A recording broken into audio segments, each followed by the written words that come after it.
Morning everyone. हम class fourth का EVS का लेसन 7 खिड़की से पढ़ रहे हैं।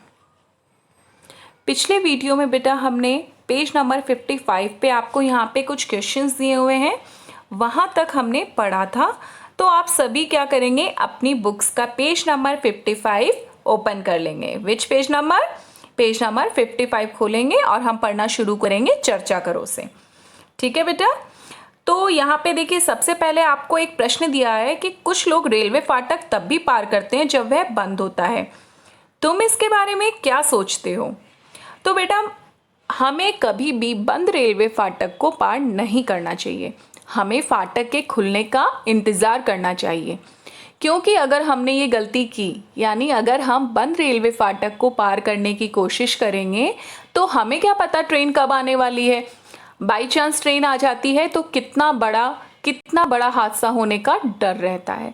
इसलिए हमें सावधानी के तौर पे कभी भी बंद रेलवे फाटक को पार नहीं करना चाहिए। नीचे यहाँ पे आपको लिखा हुआ है, मैं खिड़की के पास आंखें बंद किए बैठी थी कि अचानक ट्रेन के चलने की आवाज़ बदल गई। खड़ खड़ खड़ खड़ खड़, यानी वो आंखें बंद करके बैठी हुई थी खिड़की के पास कि अचानक उसको ट्रेन का जो साउंड था उसको बदलने की आवाज़ आई। तो उसने देखा, बताओ क्या देखा होगा उसने देखा कि हमारी ट्रेन नदी के ऊपर बने पुल पर से जा रही थी। कितना बड़ा था वह पुल। पुल पर से जाते हुए ट्रेन की पहियों की आवाज़ भी कितनी अलग होती है, क्योंकि वो पुल लोहे का बना होता है और जब वो ट्रेन के पहिए उससे गुजरते हैं तो वो आवाज़ कैसी आती है? खड़ खड़ खड़ खड़। मैंने खिड़की से नीचे झांका तो मुझे बहुत डर लगा। पटरी के नीचे ज़मीन तो थी ही नहीं, क्या था? केवल पानी ही पानी था। नदी में कुछ नावें दिखाई दे रही थी और किनारे पर कुछ मछुआरे। मैंने उन्हें हाथ हिलाकर इशारा किया, पता नहीं वे मुझे देख भी पाए या नहीं। यानी उसने तो अपना हैंड वेव कर दिया था, लेकिन उन्होंने देखा या नहीं देखा इसका उसको अंदाज़ा नहीं है। ट्रेन के पुल के साथ साथ दूसरे वाहन, यानी जो ट्रेन के अलावा जो दूसरे वाहनों को गुजरने के लिए एक अलग से पुल भी बना हुआ था। ये वाला पुल आपको नज़र आ रहा है ना बेटा? ये दूसरे वाहन जैसे कार, बस, मोटरसाइकिल, इनको पार करने के लिए ये वाला पुल बनाया गया था। वह पुल इस पुल से बिल्कुल अलग था। ये वाला आप देख रहे हैं बेटा, लोहे से बना हुआ था, जबकि ऊपर वाला जो अलग वाहनों के लिए था ये सीमेंट से बना हुआ रहता है। मुझे लगा कि हमारे जैसे पुल के ऊपर से गुजरने में ज़्यादा मज़ा है। ठीक है बेटा, यहाँ पे कुछ क्वेश्चंस हैं आपके लिए कि क्या कभी आपने पुल देखे हैं? तो मुझे लगता है आप सभी अपने गांव वगैरह जाते हैं तो इस तरह के पुल देखते हैं। ठीक है, पुल किस पर बना था? तो पुल ऑब्वियसली नदी पर बना होता है। कई जगह होते हैं कि नदियाँ सूखी रहती हैं, कुछ इलाकों में उनमें पानी होता है। पुल के नीचे क्या दिखाई देता है? नदी होती है तो उसमें नावें होती हैं या कुछ लोग होते हैं। अब आपको बताना है, मेन क्वेश्चन है बेटा, पुल क्यों बनाए जाते हैं? पुल जो होते हैं बेटा, नदी या घाटियों को पार करने के लिए बनाए जाते हैं ताकि हमारा सफर आसान हो सके।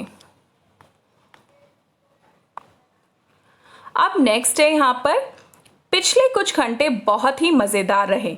नाश्ता करने के बाद मैं अपने ऊपर वाली बर्थ पर लेटकर कॉमिक पढ़ने लगी। बाहर बहुत तेज़ धूप निकली थी। अचानक बिल्कुल अंधेरा हो गया, थोड़ी ठंड भी लगने लगी। मैं बहुत डर गई।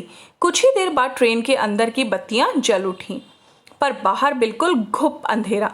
किसी ने बताया हम सुरंग में से गुजर रहे थे। पहाड़ को काट कर बनी थी सुरंग। यानी सुरंग कैसे बनाई जाती है?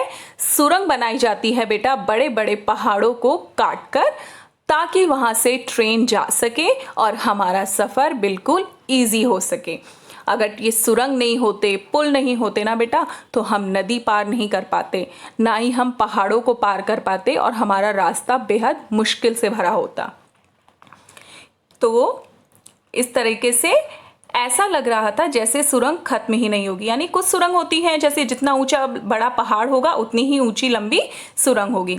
जैसे अचानक अंधेरा हुआ था वैसे ही पहले की तरह बिल्कुल रोशनी हो गई, क्योंकि सुरंग खत्म हो चुकी थी। खिड़की से बाहर चमकती धूप, रोशनी और हरियाली थी।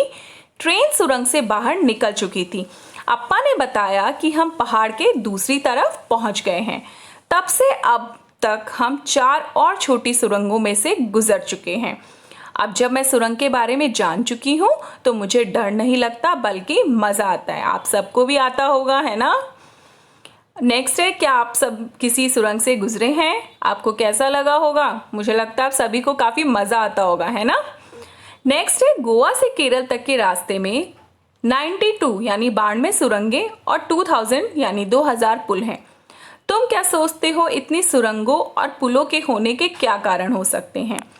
इतनी सुरंग और पुल बेटा इसलिए मैंने आपको बताया ना कि पहाड़ और नदियां और समुद्री किनारे उधर ज़्यादा हैं, इसलिए उनको पार करने के लिए इतने सारे पुल और सुरंग बनाई गई हैं। नीचे है आगे नेक्स्ट पेज पे, ओमना ने पुल के नीचे जो नज़ारा देखा उसका आपको चित्र कॉपी में बनाना है। ये क्वेश्चन बेटा हम नहीं करेंगे क्योंकि ये ओमना ने जो पुल देखा था, आप सब अलग अलग देखते हैं तो ये कोई क्वेश्चन करने के लिए नहीं है। नेक्स्ट है, अगर सुरंगें और पुल ना होती तो ओमना की जो ट्रेन है वो पहाड़ और नदियाँ कैसे पार करती? क्या आपको लगता है ऐसा पॉसिबल हो पाता बिना सुरंग और पुल के? नहीं, अगर सुरंग और पुल ना होते तो हम पहाड़ और नदियाँ पार ही नहीं कर पाते। हमारा रास्ता, हमारा सफ़र बहुत मुश्किल होता। तो बेटा आज हम इतना ही पढ़ेंगे। जितना पाठ हमने आज पढ़ा है उसको आप अपनी बुक से अच्छे से रीड करेंगे, समझेंगे और दी हुई वर्कशीट को करेंगे। ठीक है बेटा, अपना ध्यान रखिएगा। बाय।